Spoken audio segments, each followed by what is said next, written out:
दोस्तों, वीराना मूवी को भला कोई कैसे भूल सकता है। एक हॉरर फिल्म होने के बाद भी सबका ध्यान फिल्म की लीड एक्ट्रेस जैस्मिन ने खींचा, क्योंकि वो थी इतनी हसीन।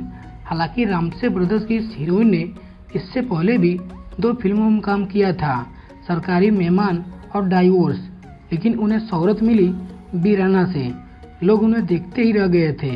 एक मासूम गुड़िया जैसी दिखती थी जैस्मिन और उनकी कातिलाना अदा, क्योंकि जैस्मिन ने फिल्म के कई बोल्ड सीन दिए थे और बाथटब में बैठी वो हसीन भूतनी को भला कौन भूल सकता है। जैस्मिन को इस फिल्म में एक आत्मा द्वारा प्रोजेक्ट दिखाया गया था, जिसे उन्होंने बखूबी निभाया भी था। लेकिन फिर ऐसा क्या हुआ कि रातों रात स्टार बनने के बाद भी जैस्मिन इस फिल्म के बाद दूसरी किसी फिल्म में नजर ही नहीं आई। इतना ही नहीं, उन्होंने बॉलीवुड छोड़ गुमनामी में जीना शुरू कर दिया था।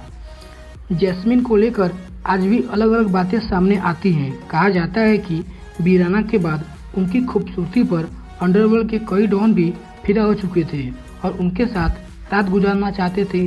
जैस्मिन को उनके फोन आने लगे थे, जिससे वो इतनी परेशान हो चुकी थी कि उन्होंने न सिर्फ बॉलीवुड बल्कि देश ही छोड़ दिया था। कहा जाता है कि वो अमेरिका में है और वहीं के नागरिक से शादी भी कर ली थी। जैस्मिन की खूबसूरती उनकी सबसे बड़ी दुश्मन बन गई थी। लेकिन वही कुछ खबरें ऐसी भी आई कि जैस्मिन की मौत हो चुकी है और तीसरी बात सामने ये आई कि वो जॉर्डन में है और वहीं पर घर भी बसा लिया है। लेकिन जैस्मिन के बारे में वीराना के डायरेक्टर श्याम रामसे ने साल 2017 के एक इंटरव्यू में खुलासा किया।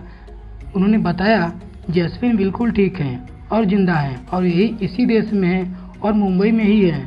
दरअसल उन्होंने अपनी मां की मौत के बाद बॉलीवुड से दूरी बना ली थी। श्याम रामसे ने यह भी कहा कि वो वीराना 2 की स्क्रिप्ट पर काम कर रहे हैं और जैस्मिन को वापस पर्दे पर लाएंगे।